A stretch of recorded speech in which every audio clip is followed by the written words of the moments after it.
Meus irmãos, bom dia. Hoje é dia 24 de julho de 2022, domingo, um sol maravilhoso. Estamos aqui para mais um estudo do Evangelho segundo o Espiritismo, promovido pelo Grupo Espírita Francisco de Assis, em São Pedro da Aldeia, Rio de Janeiro. Hoje, mais uma vez, estamos dando seguimento à introdução do Evangelho segundo o Espiritismo, tá? E é o parágrafo 13 da segunda parte. Mas antes, vamos fazer a nossa página de preparação, página essa, separada pelo seu Evaldo. Vou disponibilizar aqui para vocês. E quem vai fazer a leitura é a Lucy. Vocês estão vendo aí a página? Todos estão vendo? Todos. Então, Lucy, a hora que você quiser, pode começar. 100 por 1, o espírito de Eurípides Barçanufo. Ócio em qualquer parte constitui esbanjamento. Tudo vibra em perpétua movimentação, sem vácuo ou inércia na substância das coisas. O corpo humano e o corpo espiritual são construções divinas que se estruturarem sobre as forças que se combinam e trabalham constantemente em dinamismo santificante, por nossa vez, peças atuantes do Evangelho vivo, demonstrando que o serviço é condição de saúde eterna. Esculpe por onde passes o rastro luminoso do entendimento. Edifica o bem, seja escutando o riso dos felizes ou assinalando o sorriso dos companheiros desditosos, criando rendimento nos tesouros imperecíveis da alma. Ampara e ajuda a todos, desde a criança desvalida, necessitada de arrumo e luz para o coração, até o peregrino sem teto, hóspede errante das árvores do caminho. Conserva por medalhas de mérito os calos nas mãos que abençoam servindo, a fadiga nos músculos que auxiliam com entusiasmo, o suor na fronte que colabora pela felicidade de todos os rasgões que te recordam as feridas encontradas no cumprimento de austeras obrigações. Oremos na atividade construtiva que não descansa. Cantemos no ritmo da perseverança feliz. Respiremos no hausto da solidariedade sem mescla. A caridade converte o sacrifício em deleite, o cansaço em repouso, o sofrimento em euforia. Ar puro desfaz as emanações malsantes. Água límpida dissolve os detritos da sombra. Sol matinal dissipa as trevas. Mãos vazias ou cabeça desocupadas denunciam o coração ocioso. Sê companheiro da aurora, despertando junto com o dia nas obras de paciência e bondade, sustenta e elevação. A seara do Senhor no solo infatigável do tempo guarda riquezas inexploradas e filões opulentos. Aquele que grava uma página edificante, semeia um bom exemplo, educa uma criança, fornece um apontamento confortador, entretece uma palavra nobre ou estende uma dádiva, recolherá 100 por 1 todos os grãos de amor que lançou na sementeira do eterno bem, laborando com a vida para a alegria sem fim. Gratidão, Lúcia. Muito obrigado pela sua leitura. E que página! Essa página aqui é de uma grande inspiração, página de grande estudo para todos nós, se fosse possível, diariamente. Alessandra, você poderia nos dar o prazer da sua prece para nós, por favor? Vamos sim, vamos. Vibrando com Jesus, fechando os nossos olhos físicos e abrindo os olhos espirituais. Bom dia a todos. Jesus amigo e toda a espiritualidade que nos abraça neste momento de luz em nossos corações, onde vamos iniciar o estudo do Evangelho, o estudo das lições do Cristo, à luz da doutrina dos Espíritos. Após a leitura desta mensagem tão linda, de conteúdo tão profundo, nós somos agradecidos por todo o conhecimento que vamos adquirindo, aumentando a nossa força espiritual, aumentando o nosso entendimento para vivermos e convivermos com harmonia, buscando o amor, o entendimento, a calma, o equilíbrio em todo o nosso caminhar, em todas as nossas ações, em todos os nossos trabalhos, para enriquecer a nossa existência, solidificando os valores que precisamos adquirir nesta caminhada. Somos gratos, Jesus, por esta manhã em que os nossos espíritos ficam regozijados pela alegria do estudo, pela alegria da boa nova. Pedimos permissão para iniciarmos o estudo e buscarmos atenção aos mínimos detalhes para sermos fortes e podermos assimilar tudo o que é necessário para crescermos cada vez mais e sempre direcionarmos este crescimento ao teu coração e de Deus, nosso Pai, com imensa gratidão.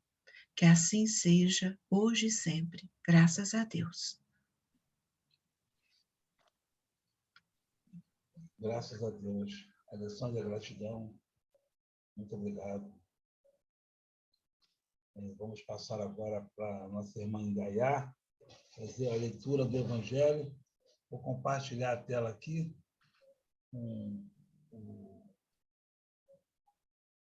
o texto.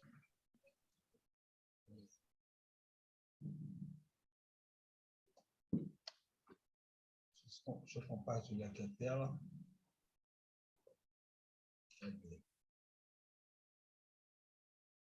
Espera aí, só um pouquinho. Ah, tá.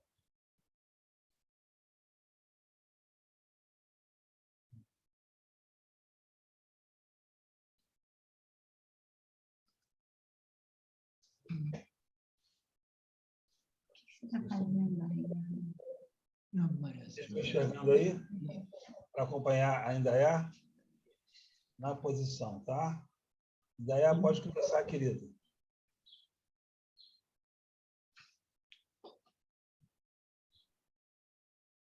Seu som. Espera aí. Bom, Posso iniciar? pode, por favor. Então, bom dia a todos uma vez. Farei a leitura do livro Evangelho segundo o Espiritismo, na parte de introdução, o capítulo 2, intitulado Autoridade da Doutrina Espírita, e dando continuidade à leitura da semana passada, que se iniciava no 13º parágrafo. Na posição em que nos encontramos, a receber comunicações perto de 1.000 centros espíritas sérios, disseminados pelos mais diversos pontos da Terra, achamos-nos em condições de observar sobre que princípio se estabelece a concordância. Essa observação é que nos tem guiado até hoje e é que nos guiará em novos campos que o Espiritismo terá de explorar. Porque, estudando atentamente as comunicações vindas tanto da França como do estrangeiro, reconhecemos, pela natureza toda especial das revelações, que ele tende a entrar por um novo caminho e que lhe chegou o momento de dar um passo para adiante.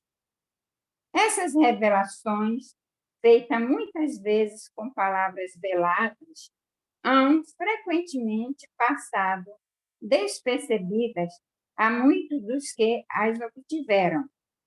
Outros julgaram-se os únicos a possuí-las. Tomada isoladamente, elas, para nós, nenhum valor teriam. Somente a coincidência lhes imprime gravidade. Depois, chegado o momento de serem entregues à publicidade, cada um se lembrará de haver obtido instruções no mesmo sentido. Esse movimento geral que observamos e estudamos, com a assistência dos nossos guias espirituais, é que nos auxilia a julgar da oportunidade de fazermos ou não alguma coisa. Essa verificação universal constitui... Indaiá, vamos só contextualizar esse início aí, para a gente ir passo a passo. Por favor, para a gente não perder o nosso foco aqui. Não, é muita informação para a gente poder processar depois. Pelo menos para mim é mais fácil. Desse trecho aí, alguém quer fazer algum comentário? Eu confesso a vocês que eu fiquei muito impressionado, né? A gente já sabia, mas, enfim, a questão aqui dos mais de 1000 grupos espíritas. Kardec, naquela época, um recurso que havia de comunicação era só escrita e pelo correio, né? Não tinha os recursos que a gente tem hoje. Ele conseguiu receber de mais de 1000 centros espíritas, e ele chama de sérios, que tem os que ele considera que não são sérios, né? Olha o cuidado do homem. E para poder juntar tudo isso, avaliar, né? E avaliar o conteúdo, né? A seriedade, né? O caráter do que está sendo escrito, né? Aquela mensagem dada. E tem um outro detalhe aí, que nós não vemos os médios, não aparece no Evangelho segundo o Espiritismo os médios que receberam essas mensagens. Foi uma opção, né, para justamente ficar realmente a mensagem dos espíritos. O médium, ele como a palavra já diz, um mediador. Então, ele não... a ideia, a proposta é não aparecer o médium nesse trabalho, né? Houve médiums, mas não aparecem, né? Para evitar uma série de coisas que poderiam acontecer depois, né? Enfim, coisas do humano, coisas de que somos na atual estágio da humanidade. Então, chamou a atenção aqui a questão dos mais de 1000 centros espíritas sérios, né? E chamou a atenção também com a quantidade de mensagens que chegaram e que os recursos de comunicação que haviam na época, né? Tanto na França como no estrangeiro, né? Ele fala que estrangeiro, sabe? Diversos lugares do mundo, né? Naquela época. Então, é bem curioso aqui essa questão. Alguém quer falar mais alguma coisa sobre esse parágrafo? Bem, bom dia, né? A todos. O interessante que você falou, Joubert, e é muito próprio, que realmente, para não ter intervenção de nenhuma interpretação de um médium, né, que deixasse transparecer o seu ponto de vista, os espíritos, a comunicação foi direta dos espíritos com Kardec. Agora, nós iniciando esse estudo pela manhã, né, de hoje, seria bom se nós falássemos um pouquinho de Allan Kardec. Por que ele, com essa missão tão profunda, tão valorosa e tão complexa, né? Então, a gente foi buscar um pouquinho sobre Allan Kardec, que é bom que todos nós relembremos por que Allan Kardec, né? Nós sabemos que o nome dele já é muito diferente, né? O nome dele é Hippolyte Léon Denisard Rivard. E ele era, quando ele se fez na França, onde ele nasceu, ele foi um pedagogo. Ele era aqui, como diz, ó, ele foi um pedagogo e sabia, ele foi discípulo de Pestalozzi. Ele estudou no Instituto de Pestalozzi e na Suíça, e ele dominava vários idiomas, o inglês, o alemão, o holandês, olha só. E ele gostava de ciência e filosofia, ele estudava. E ele estudava também, sabia o italiano e o espanhol. Por que nós estamos falando disso? Para vermos a cultura dele. Porque, como você disse, ele pesquisava a fundo as informações, vamos dizer, ele tinha bagagem para isso. Ele ia em vários países, porque também estavam manifestando nos Estados Unidos, em toda a Europa, como você disse aí, mais de 1.000 centros sérios. E ele pesquisava em loco, ele ia e via se era sério mesmo, se a comunicação poderia ser fidedigna, se ele poderia confiar nela. Então, olha só a bagagem dele. E ele era casado com a Mélie, que ajudava ele, inclusive ele tinha um coração muito bondoso, porque ele fundou um ensino gratuito na sua casa, que era alugada, onde ele ensinava, ele oferecia cursos gratuitos e palestras sobre anatomia, sobre física, química. Olha o potencial dessa alma, né? Então, porque nada é por acaso. Para a gente ver que tudo que ele nos trouxe era confiável nesse sentido, pela sua cultura e pela sua bagagem, né? E por que Allan Kardec? Porque um espírito lhe disse que em outra reencarnação, numa reencarnação passada, ele foi um celta, com o nome de Allan Kardec. E o que significa Allan Kardec? Isso eu achei maravilhoso. Queria compartilhar com vocês. Homem pacífico, ou harmonioso, resistente como uma pedra. Olha que lindo. Então, tinha que ser mesmo um espírito muito forte para nos trazer essa mensagem do Cristo e dos espíritos amigos que queriam nos trazer uma mensagem límpida, transparente, profunda, e que nós todos pudéssemos confiar e durar por séculos, por toda a existência, para sempre. Porque podem vir, vamos dizer, mensagens contraditórias, mas nunca vão abalar estas mensagens que nos foram trazidas, porque são a verdade. Então, aqui mesmo, finalizando esse parágrafo, diz, né, que somente coincidência que lhes imprimisse a gravidade. Tinha que coincidir as informações. E ele pesquisava a fundo, não é? Foi isso que eu achei interessante. Espero ter contribuído um pouquinho com essas informações, porque eu achei muito bonitas. Muito bom. Sempre é bom lembrar o missionário, o homem, o trabalhador, Kardec. Nunca é demais a gente fazer menção ao trabalho que ele fez. Como a gente vem aqui até brincando com essa coisa, ele entregou para a gente ele e o grupo vinculado de encarnado e desencarnado, entregou para a gente, né, vamos dizer assim, um produto, né, um presente absolutamente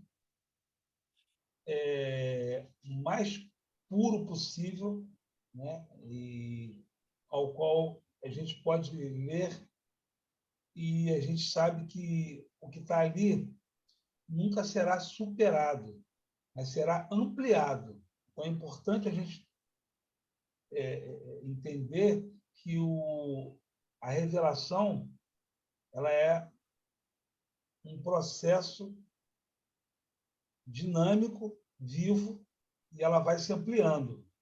Então, daqui a pouco, com o tempo, a gente pode ter uma outra revelação e o próprio Evangelho, o próprio doutrina espírita, né, através do Chico e do Divaldo e de outros tantos médiuns, trazem novos coloridos ao qual nós não sabíamos, por exemplo, a Caminho da Luz, né, Consolador, a coleção evangélica da Amélia Rodrigues, trazida por Divaldo, né, a coleção psicológica da Joana.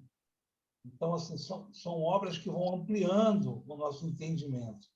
E é importante dizer que o Evangelho, ele às vezes fica de enfeite na nossa estante.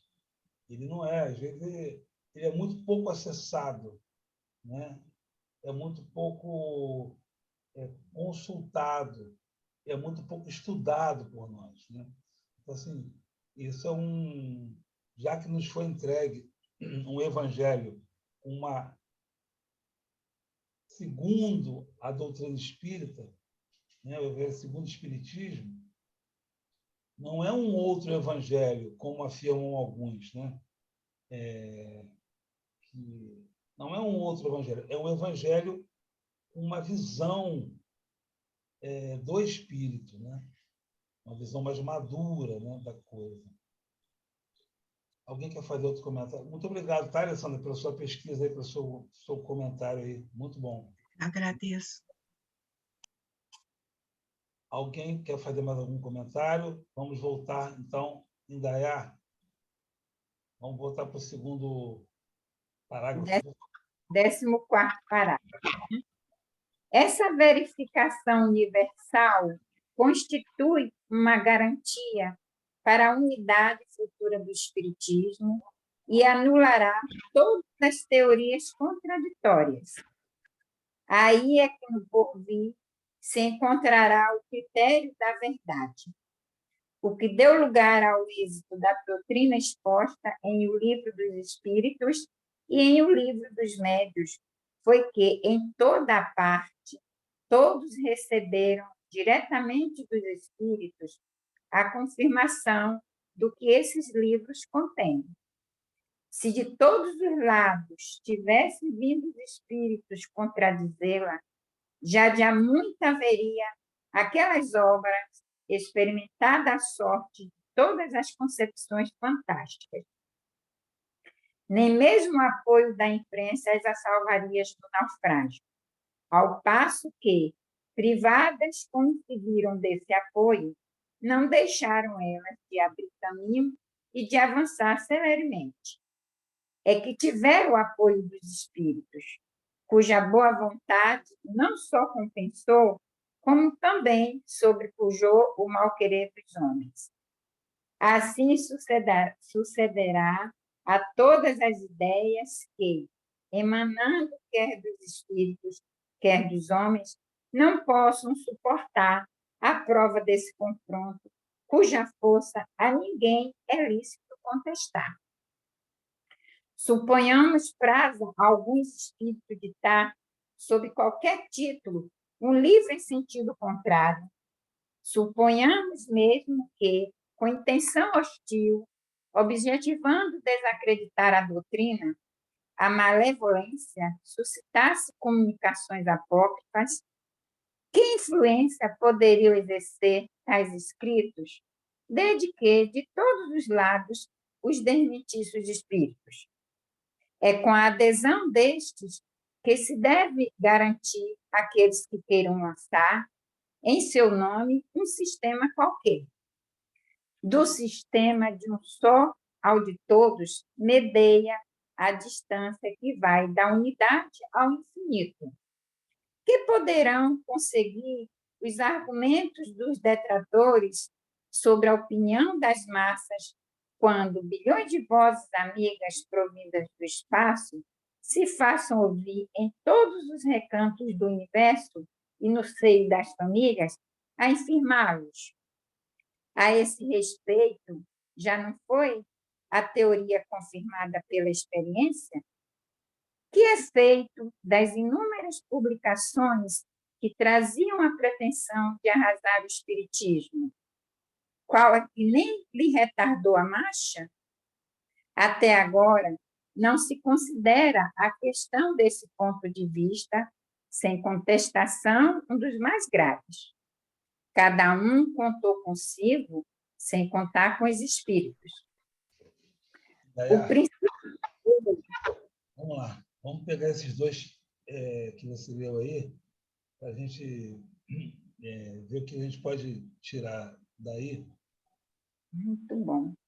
O cuidado de Kardec, o comentário. Ele não só teve o cuidado, como teve o comentário de evitar que, no futuro, outras publicações, e até mesmo na época, viessem a interromper o processo, a complicar, a atrapalhar o processo de divulgação da doutrina. Alguém quer fazer algum comentário sobre isso? Sobre isso que foi lido aí?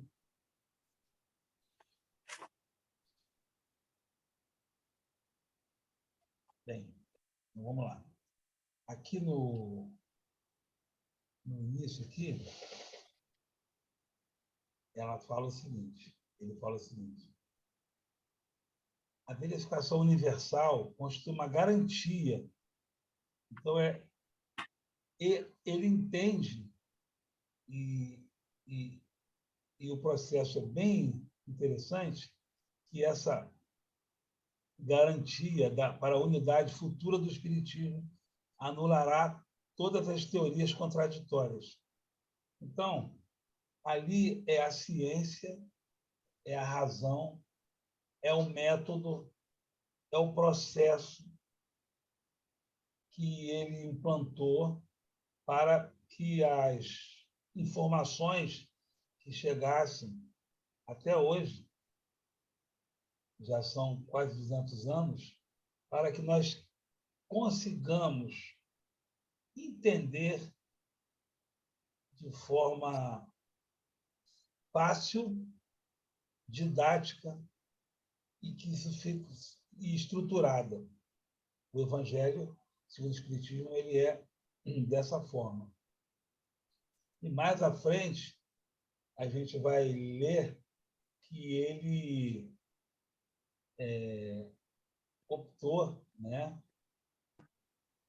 por tratar do assunto de forma que não falasse de pontos polêmicos, segundo ele, e sim da parte moral. Então, o tempo todo, Kardec entendeu o que os espíritos estavam dizendo, aquelas pancadas às mesas e cadeiras, aquelas festas.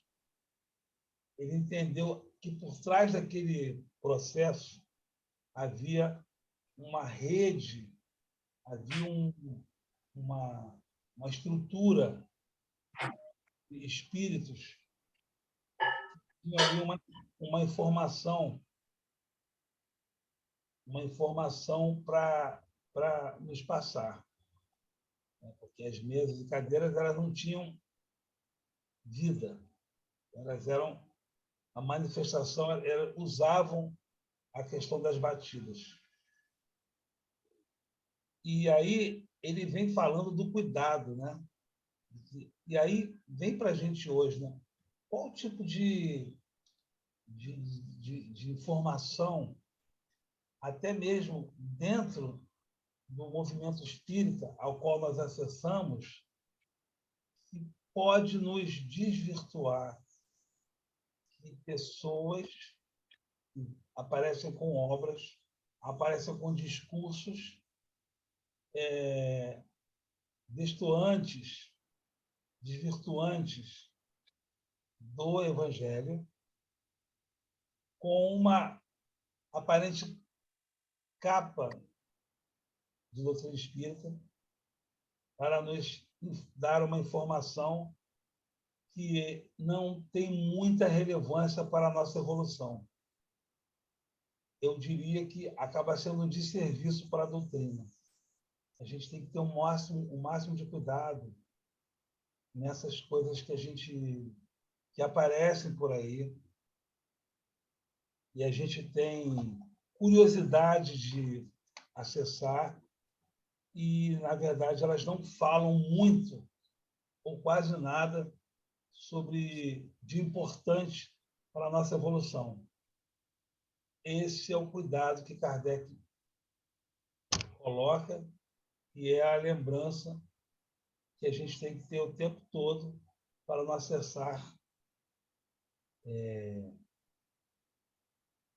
acessar informações que não tenham muita importância do ponto de vista da evolução. Então, nosso cuidado, como o Paulo já falou muito antes, a gente pode ler tudo, mas tem que reter o bem. Mas tem coisa que a gente já sabe que não é muito viável, né? Então, a gente já sabe o que é os caminhos. A gente sabe onde buscar os assuntos, os temas, os textos, os conteúdos relevantes. Alguém quer comentar mais alguma coisa? Gilbert, e todos, né? O que você disse é muito importante, porque até aqui mesmo ele está dizendo que todas as ideias emanando quer dos espíritos, quer dos homens, que não possam suportar a prova desse confronto, cuja força ninguém é lícito contestar. Quer dizer, mesmo que haja, e Kardec não tinha medo das ideias contraditórias, ele até gostava que houvessem, porque elas caíam por terra, porque as mensagens e as informações eram dadas pelos espíritos numa comprovação muito veemente, mesmo porque não eram ideias dos homens que eram falíveis, mas a ideia dos espíritos. E toda verdade, como você mesmo disse antes, eu achei que é interessante a gente frisar, esse contexto todo foram as informações que nos foram permitidas saber e ter conhecimento, porque à medida que vamos nos desenvolvendo moral e espiritualmente, vão nos sendo reveladas informações maiores, né? Então, é muito importante nós termos esse conhecimento de que tudo é orientação divina, né? E Kardec questionou mesmo as mesas girantes, que na época serviam como espetáculo, mas ele entrou nesses locais com o crivo da ciência. Ele entrou como cientista, ele quis entender e não como festa. Ele quis entender por que aquelas mesas giravam, por que os objetos eram jogados no ar, e ele queria saber a veracidade daquilo, se era um embuste ou não. Ele chegou a questionar até se era pela eletricidade, se havia algum condutor de eletricidade que provocava aqueles movimentos, e aí ele foi entendendo a inteligência por trás dessa movimentação. Mesmo porque, quando foi questionado, ele começou a entender que cada pancada das mesas dizia respeito a uma letra do alfabeto. E aí foi se formando palavras e até frases. E ele viu que tinha e eram pensamentos muito sérios, com informações precisas. Então, ele viu que tinha uma inteligência mesmo. E aí ele começou a ligar o mundo invisível com o mundo visível. Olha que coisa linda. A ligação ficou comprovada. Existe um mundo invisível, existe vida após a morte. Olha quanta mensagem que naquela época era questionada, não era fácil entender isso, né? Então, foi muito bonito o que ele foi nos trazendo à vista da ciência, da comprovação. Então, foi muito bonito que a missão dele, o envolvimento sério dele e de todos que estavam também imbuídos, ajudando nessa missão, né? Alessandra, dando prosseguimento ao que você está falando aí, no Brasil, a coisa foi mais ou menos assim com o Chico, porque as primeiras sessões as primeiras sessões espíritas do Chico eram de materializações. Tá? Isso é a história do espiritismo no Brasil. E aparecia Meimei, Sheila, né? Todos os espíritos com mensagens sérias, né? Mas o Chico ainda não tinha aquela proposta de escrever os livros. Até que apareceu Emmanuel, né? Com um formato, né, do senador, né, que optou por essa forma e disse: agora nós vamos materializar o espiritismo através de livros. Não sei se foram bem essas palavras, mas foi assim que ele orientou o Chico. E aí começaram os livros, né? Veio lá o livro dos poetas, dos escritores, né? E depois vieram os outros livros. É importante, porque aquele contexto aqui no Brasil de materialização também estava se tornando um espetáculo para o público que queria ver os espíritos, né? Tem até no Boa Nova aqui o Sinais dos Céus, né? As pessoas querem ver o espetáculo, querem ver a manifestação, mas elas estão mais preocupadas com a manifestação e nós, né? Nós estamos pouco preocupados com o conteúdo daquelas manifestações. O que aquela manifestação está falando? O que aquela psicografia, psicofonia, né? Até a pintura mediúnica, né? A música, a arte, né? O que aquilo ali tem de importante no seu cerne? Qual o conteúdo daquilo? E o que eu posso usar desse conteúdo para a minha vida íntima, né? Como proceder para a minha história como espírito eterno, filho do Pai.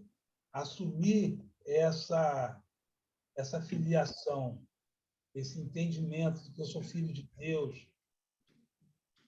Esse processo que a gente tem que se preocupar mais do que com as aparências e as manifestações.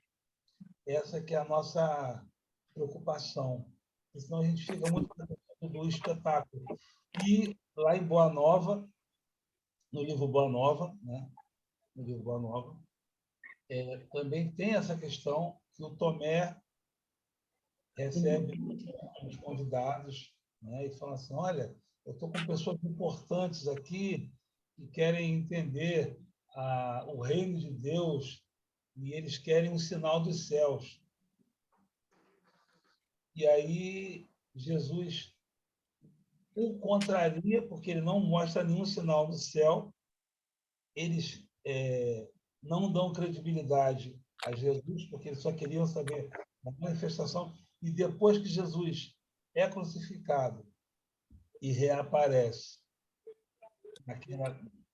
naquela ceia, e o Tomé não acredita que ele voltou, né? E ele manda Tomé, como está no Evangelho, botar o dedo na ferida da mão dele. Ele fala assim, no livro Boa Nova, Humberto de Campos, Chico Xavier, ele fala assim: Tomé, esse é o sinal do céu, mostrando ao Tomé que ali era o sacrifício próprio em razão da humanidade, dos irmãos. Então, Jesus, como Espírito puro, ele veio até nós e nós o tratamos desta maneira. E ele demonstrou os sinais dos céus com o sacrifício próprio. Então, esse tipo de entendimento, esse tipo de mensagem é muito importante para que a gente entenda a finalidade do Evangelho. Porque o Evangelho, como a gente vem falando aqui, não é um livro, né? Ele é um modo da gente viver. Ele é o amor sendo vivido. Um livro. Ah, você já leu o Evangelho? Já. Já leu o Evangelho? Já. Você estuda o Evangelho? Estuda. Mas não é estudar e ler, né? O Evangelho ele é um conceito, uma forma de viver.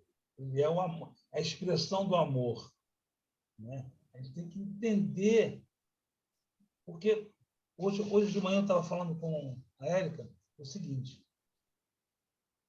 muita gente busca o Evangelho como se fosse um remédio para dor de cabeça.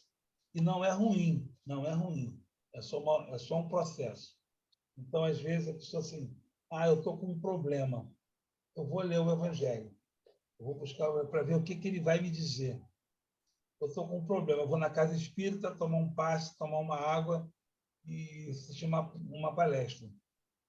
Ok, excelente.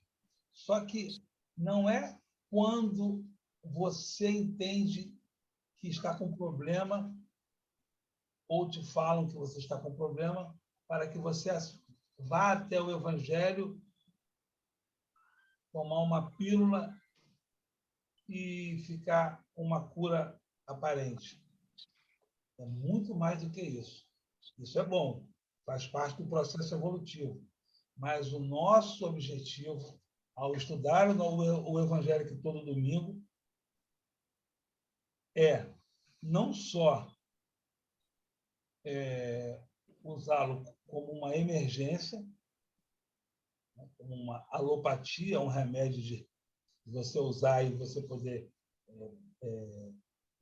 confortar ou passar aquela dor que você está sentindo, basicamente dor moral, mas também a preocupação, né? A preocupação de ser um modo de vida. O Evangelho é um jeito de ser, é um modo de viver, é uma expressão do amor. O Evangelho é a ferramenta, é um processo universal que provavelmente, né, por óbvio, a gente entende que cada planeta tem um Cristo e cada Cristo de cada planeta fala, ensina, convida aos habitantes daqueles planetas, do seu planeta, para o Evangelho, convida para o Evangelho. Pode ter outro nome lá, enfim, mas o amor, a expressão do amor e o Evangelho, ele é uma coisa, pelo que a gente entende, universal, né? Porque é a expressão de Deus. Então, não tenhamos dúvida que o Evangelho é para nós sermos o Evangelho, e não para nós, não somente para nós buscarmos em momentos que a gente acha que está em perigo, e também não é ruim, mas é um processo da alma, né? É isso. Indaiá, pode continuar, por gentileza, minha querida. Só um pouquinho, Jomer. Desculpe, Indaiá. Fala, Luci.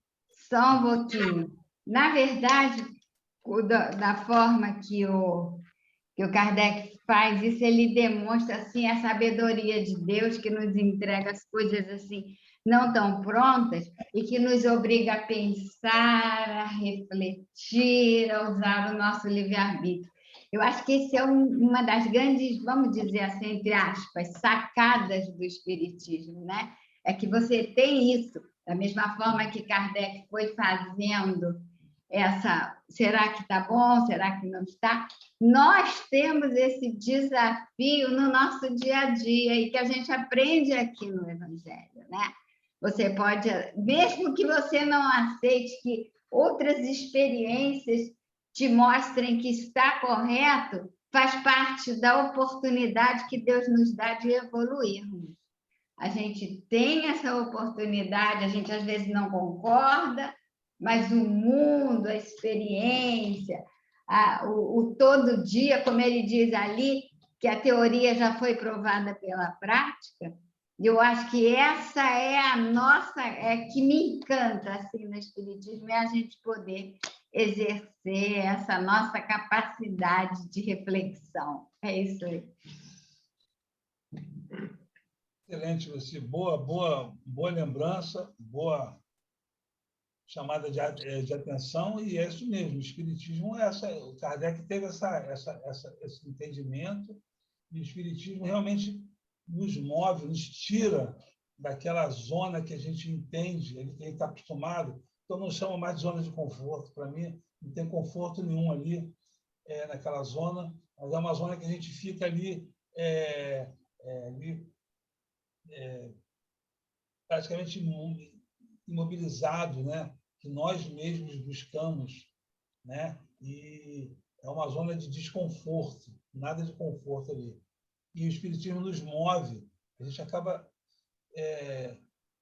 querendo ou não, de uma forma ou de outra, lendo, entendendo, falando, cara, pode até ser que nessa encarnação eu não avance tanto, mas eu já entendi que o processo é muito maior do que eu pensava. É isso, né, que você está falando. Indaiá, minha querida, vamos lá. Tá. Recomeçando no 16º parágrafo. O princípio da concordância é também uma garantia contra as alterações que poderiam sujeitar o Espiritismo às seitas que se propusessem apoderar-se dele em proveito próprio e acomodá-lo à vontade. Quem quer que tentasse desviá-lo do seu providencial objetivo, mal sucedido se veria, pela razão muito simples de que os espíritos, em virtude da universalidade dos seus ensinos, farão cair por terra qualquer modificação que se divorcie da verdade. De tudo isso resulta uma verdade capital, a de que aquele que quisesse opor-se à corrente de ideias estabelecida e sancionada poderia, é certo, causar uma pequena perturbação local e momentânea. Nunca, porém, dominar o conjunto, mesmo no presente, nem ainda menos no futuro. Também ressalta que as instruções dadas pelos espíritos sobre os pontos ainda não elucidados da doutrina não constituirão lei, enquanto essas instruções permanecerem insuladas, que elas não devem, por conseguinte, serem aceitas, senão todas as reservas e a título de esclarecimento. Daí a necessidade da maior prudência em dar-lhes publicidade. E caso se julgue conveniente publicá-las, importa não as apresentar senão como opiniões espirituais, mais ou menos prováveis, porém carecendo sempre de confirmação. Essa confirmação é que se precisa aguardar antes de apresentar um princípio como verdade absoluta, a menos se queira ser acusado de leviandade ou de credulidade irrefletida.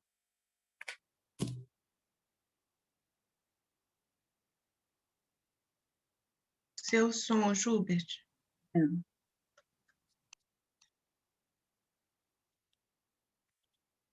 Terminei.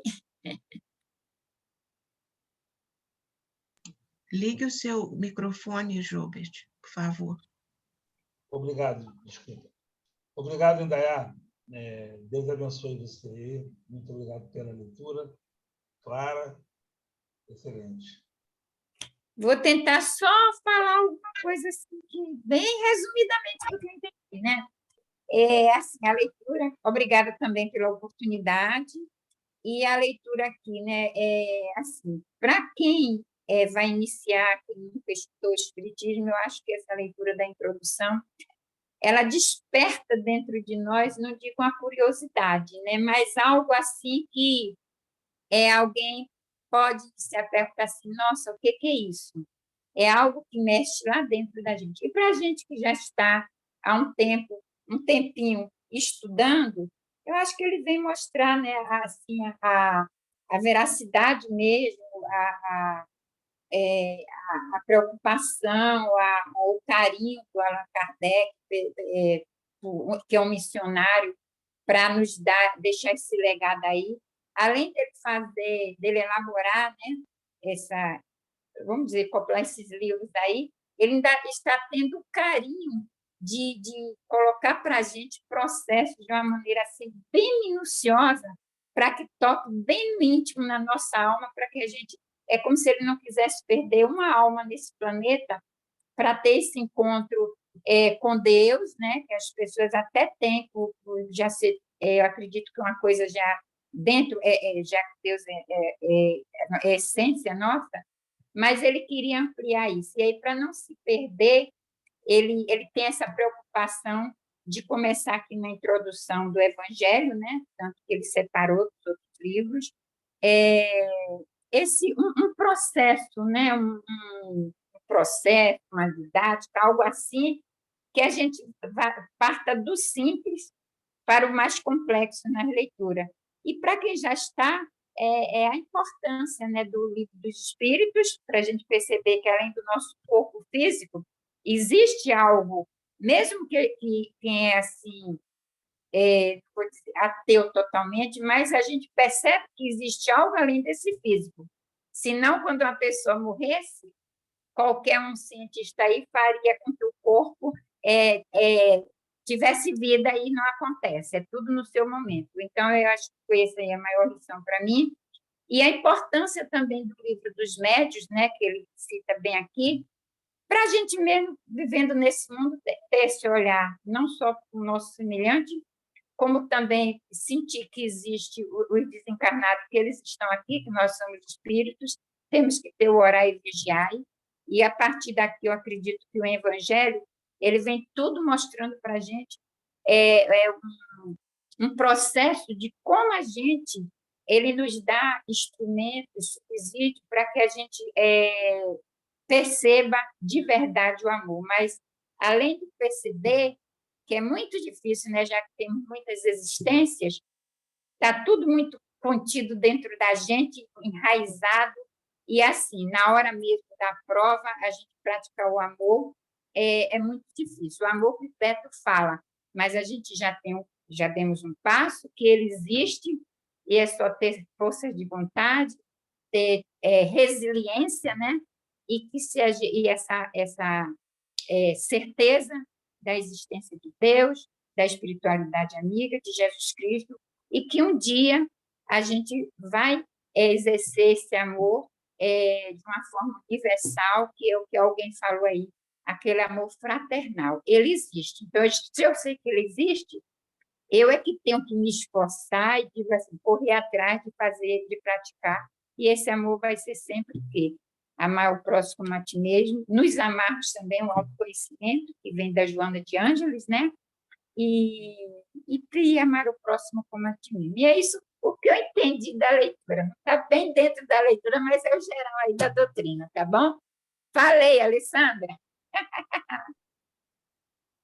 Achei lindo, Indaiá, muito próprio, um conteúdo maravilhoso, porque você mencionou, primeiro Kardec cria o Livro dos Espíritos, depois vem o Livro dos Médiuns, e em seguida ele vai nos presenteando com o Evangelho, segundo o Espiritismo. E foram todos contribuições dos espíritos, cada um com uma didática específica, nos mostrando a existência do mundo invisível, do mundo espiritual, para onde todos nós, criados pelo Pai, retornaremos. Essa confiança foi linda, e nos ensinando também o método utilizado para esse aprimoramento e esse presente, que é a universalidade das informações. Só isso pode nos dar veracidade do que está nos sendo fornecido. Em todos os pontos do nosso planeta, em pontos variados, através de médiuns ou não, de sábios ou ignorantes, a mensagem foi única. Como nós podemos explicar isso? A mesma mensagem, o mesmo conteúdo, com a mesma força, em pontos totalmente diferentes e juntos, pipocando, vamos dizer assim, no nosso planeta. Então, Kardec foi de uma sensibilidade e de uma rigorosidade que só gratidão mesmo.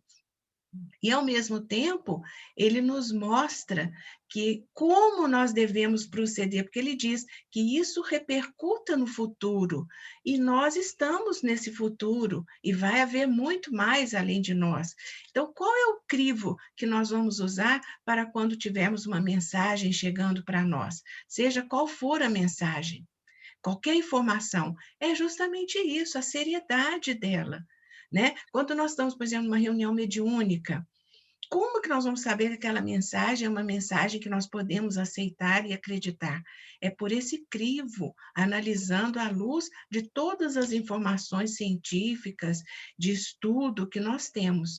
E o Evangelho é esse compêndio mesmo de amor. Na verdade, ele não é mesmo como o Joubert sempre frisa, e é importante nós espíritas sabermos, que não é livro para prateleira, não. É livro para consultarmos sempre, porque é um livro de conduta diária, porque as leis dos homens sofrem mudanças constantemente. Mas a lei do Cristo, as leis divinas, a lei do nosso Pai, elas são imutáveis. E a gente vê que quanto mais a gente lê o Evangelho, mais a gente vê que nós estamos vivendo isso tudo. Ele é aplicável a todos os momentos. Olha que coisa linda, ele se amolda a todos os momentos que estamos vivendo. E a gente fala, olha, meu Deus, é assim que eu devo agir, é assim que eu tenho que pensar. É a reforma íntima que ele nos propõe a todo instante, a todo momento. E está vivo entre nós. Muito bonito tudo, Indaiá, adorei. Adorei todas as colocações de todos, o livre-arbítrio da Lucy, todos, o Joubert, um estudo muito bonito. Só gratidão a Jesus, a Allan Kardec, a espiritualidade que nos proporciona esse encontro. Obrigada. Alguém mais quer comentar? Deixar aqui, né, Alessandra? A gente fala. Acho que Silvia vai falar. Atenção. Não, eu até estava fechando aqui minha câmera e o microfone, que eu estava comentando com meu marido.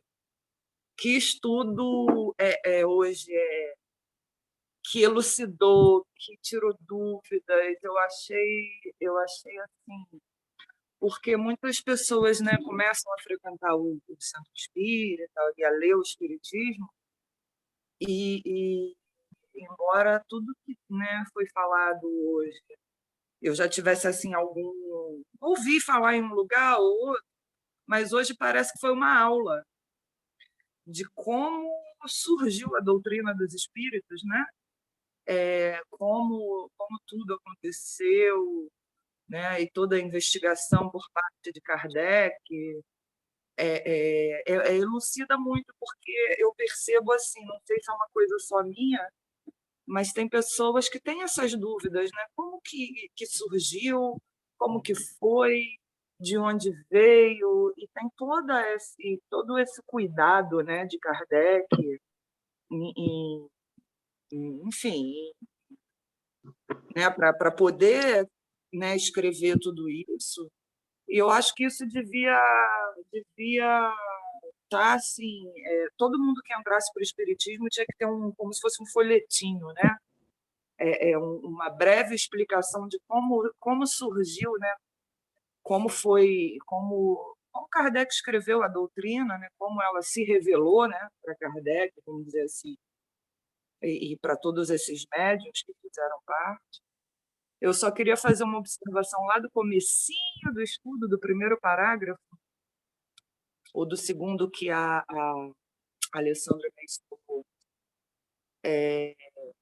do nome dele, né? que ele era um celta. Eu sou uma apaixonada pela cultura celta. Se alguém que eu acho que muito injustamente eram chamados de povos pagãos, e era uma cultura muito linda. Quem puder, não vou fazer aqui apologia aos celtas, mas quem tiver curiosidade, leia um pouquinho sobre a cultura deles e a forma que eles cultuavam o divino. Era muito bela, muito bonita. Essa última colocação de Indaiá também, eu estou fazendo um resumão, tá, gente? Que hoje eu não falei. Foi linda, Indaiá sintetizou a doutrina, o sentido dela na vida da gente, né? De uma forma simples e tão didática, tão meio que é isso, gente, é isso aí. E foi linda. Ela colocou com coração tudo que ela aprendeu hoje, que nós aprendemos, né, que a gente está aqui discutindo. E é só isso que eu queria colocar. Eu acho que a Alessandra podia fazer um resuminho de tudo isso aí que ela mencionou hoje, e a gente fazer um folhetinho informativo para quem não sabe como surgiu a doutrina dos espíritos. Muita gratidão, gente, por esse estudo de hoje. Muita. Nossa, que delícia esse estudo. Obrigada, Silvia, também, tá? Você falou com o coração. Dá, mas... Linda, viu? Ó, assim que a gente vai. É muito bom você falar isso, Silvia, porque a doutrina, acho que o próprio filme, né, o filme brasileiro de Allan Kardec, ajuda a gente a entender o processo como foi. Não tem tudo ali, porque um filme é um filme, mas Isso. ele é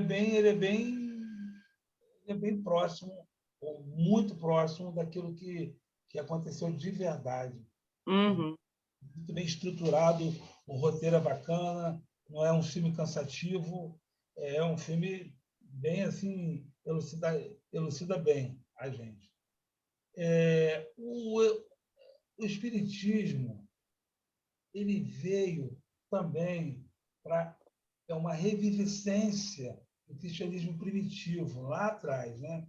A gente costuma dizer que o Pentecoste, o que é o Pentecoste? Foi quando os espíritos, quando os apóstolos receberam, né, a informação do plano espiritual, né, que chamam de Espírito Santo, está tudo bem, através daquele processo de evangelizar a humanidade, eles receberam ali uma iluminação e saíram falando em várias línguas.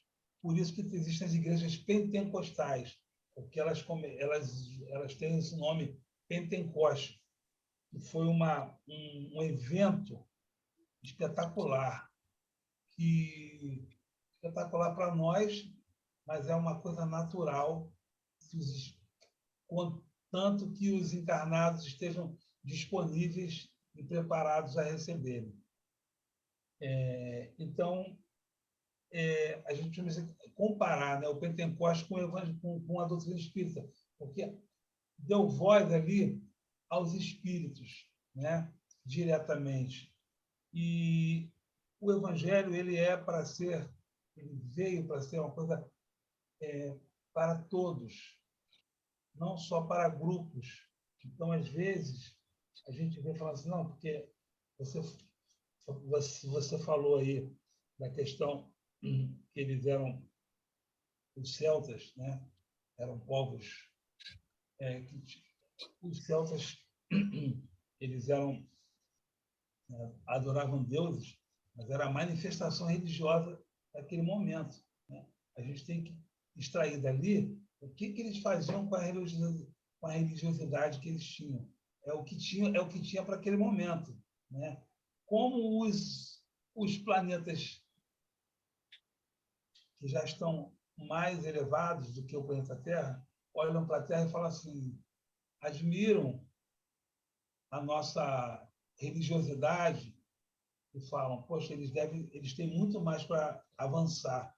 Então, nós temos muito mais para avançar, O que temos para hoje é isso aqui. Mas o que temos para hoje é isso aqui. A gente está acessando essa provocação que a gente deve se fazer todos os dias.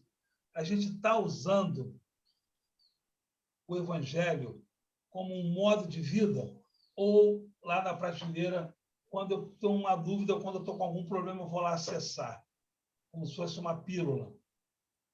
Como que a gente... O Evangelho é uma expressão de amor em nossa vida. Por isso, Jesus, quando esteve com a samaritana, e está aqui no livro Boa Nova, usando de novo, fazendo merchan do Boa Nova hoje, lá no capítulo Jesus na Samaria, capítulo 17, Jesus na Samaria. Ele encontra a samaritana e ele revela coisas sobre ela.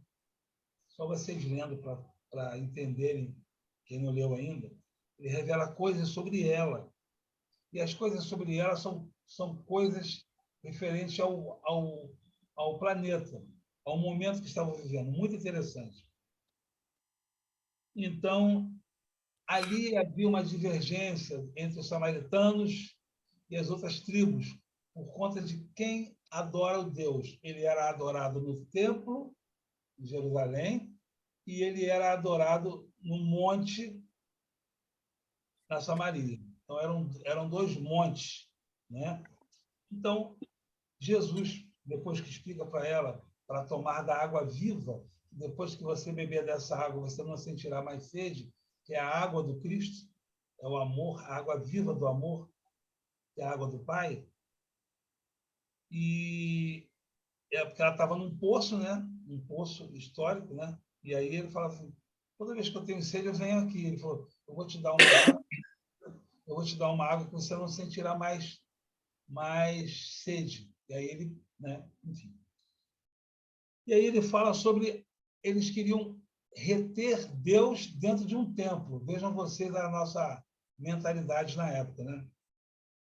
E falava assim, ele falou para ela assim, tens razão, as divergências religiosas têm implantado a maior desunião entre os membros da grande família humana. Entretanto, o pastor, que é o próprio Cristo, né, vem ao redil para reunir as ovelhas que os lobos dispersaram. Em verdade, afirmo-te que virá um tempo em que não se adorará a Deus nem neste monte, nem no templo suntuoso de Jerusalém, porque o Pai é espírito, e só em espírito deve ser adorado. Por isso venho abrir o templo dos corações sinceros, para que todo culto a Deus se converta em íntima comunhão entre o homem e seu Criador. Olha que bonito.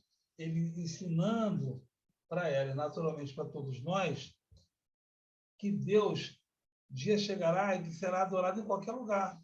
Você está no ônibus, você está na casa, você está no trabalho, você está tomando banho, você está na rua, você está na faculdade, está em qualquer lugar que você possa estar, andando, caminhando, você pode louvar, sentir, adorar Deus, porque Deus nos sente.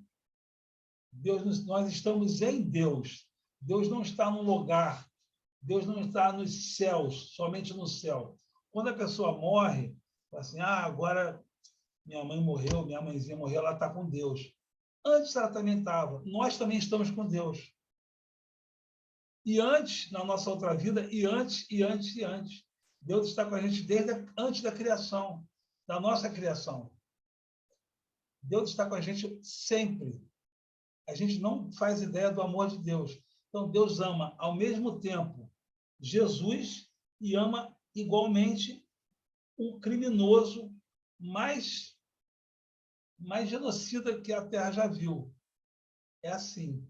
Ama da mesma maneira, com a mesma intensidade. Porém, Jesus já está na condição do filho pródigo, que é o homem integral, que a Joana fala. Ele é o homem de bem. Jesus já está na condição de homem integral, de pureza, a qual nós estamos perseguindo hoje. E o criminoso, ele está afastado de Deus.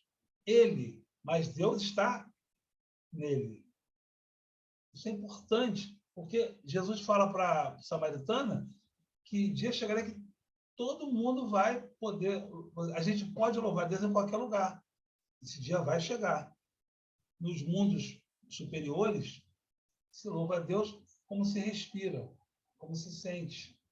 Então, Deus tem uma proposta. Deus tem um plano de nós sermos puros como Jesus, e até mais do que Jesus, segundo o próprio Jesus disse, em praça pública. Então, Jesus não falou assim, ó, eu sou superior a vocês, vocês estão aí, eu estou aqui, a gente está longe, né, como se fosse um astro, um astro de Hollywood. Nós não podemos nos contactar. Eu não posso, ou como alguns religiosos da época, se eu tocar em vocês, eu não vou me purificar. Quando Maria de Magdala foi lavar os pés de Jesus com seus cabelos e com os aromas da época, os cremes, os óleos, quem estava com Jesus, que é o Simão, mas não Simão Pedro, era um outro Simão, era um Simão que que convidou Jesus para almoçar, falou assim, se você soubesse quem é essa mulher, você não a deixaria tocar, ela te tocar. E se você fosse o profeta mesmo, você não a deixaria. Aí, Jesus, ciente de toda a situação, e Joana nos revela que o próprio Simão, aquele Simão ali, rico, né? ele era um cliente, ex-cliente da Magdala, olha, vejam vocês. E ele gostava de manipular as pessoas, né? E Jesus fala assim, aí Jesus conta uma parábola para ele, que duas pessoas estão endividadas com o Senhor, com o Senhor, com o Senhor, como se fosse o Senhor da terra. Uma deve, não sei bem o valor, mas uma deve 1.000 e outra deve 100. Uma comparação dessa. Uma deve 1.000. Ele perdoou as duas. Quem você acha que ficou mais grato? A que deve 100 ou a que deve 1.000? Ele quis dizer que Magdala devia 1.000. E o cara lá, o Simão, devia 100. Nessa comparação que eu estou fazendo. E o cara ficou com raiva de Jesus, ficou inconformado, porque Magdala tinha mais dívida, mas ela superou, ela virou a chavezinha que a gente está tentando virar. E ela foi perdoada. E ela é muito mais grata. Ela se entregou, se integrou tal ponto o Evangelho que Jesus aparece para ela na chamada ressuscitação. Por quê? Para mostrar à humanidade que nós não estamos perdidos. Nós não somos almas que não temos jeito. Nós não vamos para o inferno e ficaremos lá eternamente. Isso é um contexto medieval. O Espiritismo nos mostra que Jesus é vida, que Jesus nos transforma, que o Evangelho nos transforma. E Jesus quer aparecer para a gente, como apareceu para Magdala. Aliás, ele está aparecendo todos os dias. Todos os dias é a nossa porta de Damasco. Todos os dias são oportunidades, mas nós não estamos enxergando. A gente sabe intelectualmente, mas não consegue sentir vibratoriamente como vida. Por isso que o Evangelho não é um livro, é um conjunto de ações de amor. O Evangelho é um conjunto de ações. A gente vai fazendo ações de amor, a gente vai entendendo o Evangelho. Por isso que o mestre de Paulo, o Gamaliel, lá no livro Paulo Estevão, ele se converte, e Paulo não entende nada. O que é aquilo? O que é isso? Né? Mas a gente não entende nada mesmo. A gente fica numa condição de não entender. A gente não entende. Mas Jesus sabe. E quando a gente se propõe à modificação, todas essas ferramentas que Kardec nos trouxe, essa herança de amor que Kardec deixou, para traduzir melhor para a gente o Evangelho, quando a gente usa isso e sente isso, a gente se transforma. E aí Jesus aparece para a gente, e a paz inicial, 100 por 1, é assim que a gente flui. 100 por 1. Você bota uma semente, ela se transforma em 100. E não tem limite. O amor de Jesus não tem limite. Quando ele transforma pães e peixes em milhares de pães e peixes, sobra. Porque é sempre assim. O amor de Deus, ele é abundante. E Jesus veio trazer esse amor para a gente, veio ensinar para a gente. O Evangelho não é um livro, o Evangelho é um modo de vida. É isso. Vou tentar comentar mais alguma coisa, já passamos do horário, desculpa aí. Vamos. Semana que vem,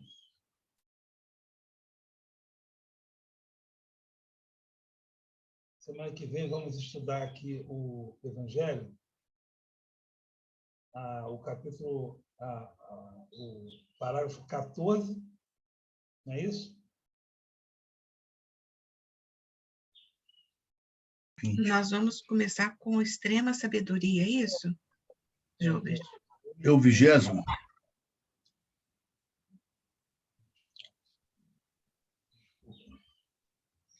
Eu vou conferir.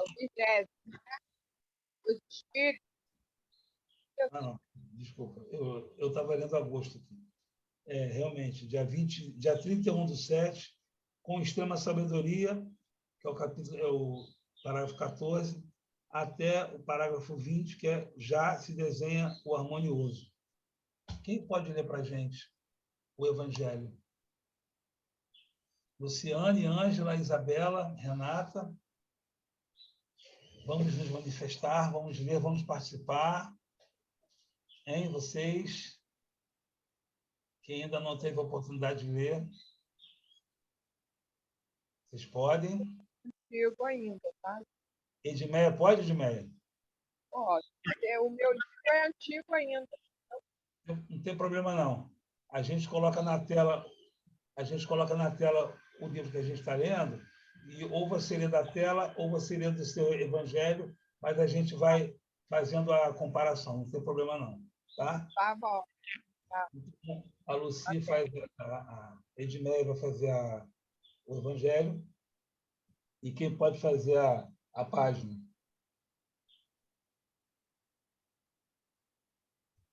Alguém pode fazer a página? Renata, Luciane, Ângela, Isabela, vocês podem fazer a página, uma de vocês. Estou convidando. Renata, apareceu ali. Pode ser você, querida? Eu acho que semana que vem eu vou estar no presencial. Aí eu devo... Muito bem, então está ótimo, então está em casa. Então... Eu estou no Rio. Alguém pode ler? Silvia? Silvia, pode ser você? Não ouço você. Peraí, tá. Agora liguei o microfone. Posso sim? Silvia. Caso Isso, vocês... é a mensagem, né? Caso vocês não venham, a gente passa para outra pessoa, mas só fica pré-programado. Né? Se você puder, só na véspera me mandar a mensagem, eu gosto de ler antes. Tá bom, tudo bem, ótimo. Será feito. Então... Não é a mensagem que ela vai ler, Gilbert? Mensagem. A do começo? Inicial. E a Edmeia vai ler o Evangelho. Agora é que eu entendi. Tá? Tá, desculpa aí. E, já que você se manifestou, você pode fazer a nossa prece final? Faço, sim, faço. Vamos lá, gente.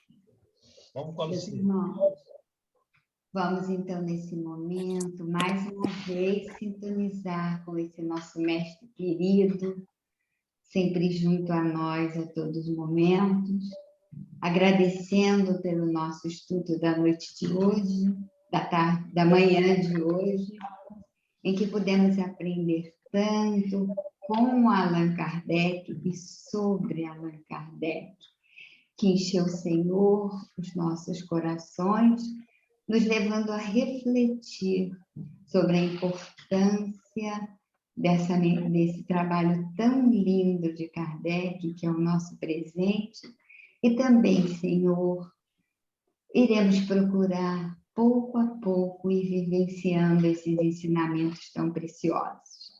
A cada manhã, nossos corações estão leves, Senhor. O dia parece mais lindo, o sol brilha mais.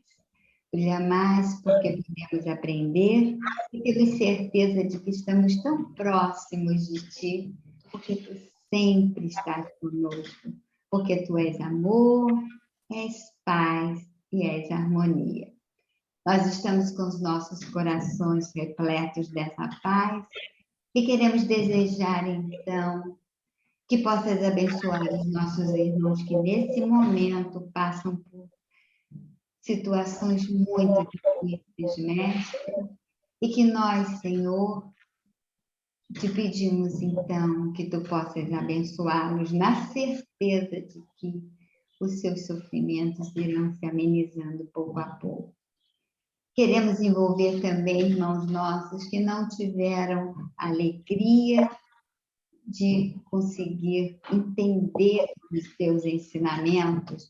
Sua caminhada é difícil, Senhor, mas nos lembramos de que nenhuma ovelha do rebanho do nosso Pai se perderá.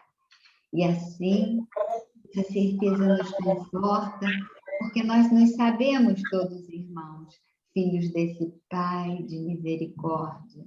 E, irmãos, a dor do nosso irmão passa a ser a nossa dor, Senhor.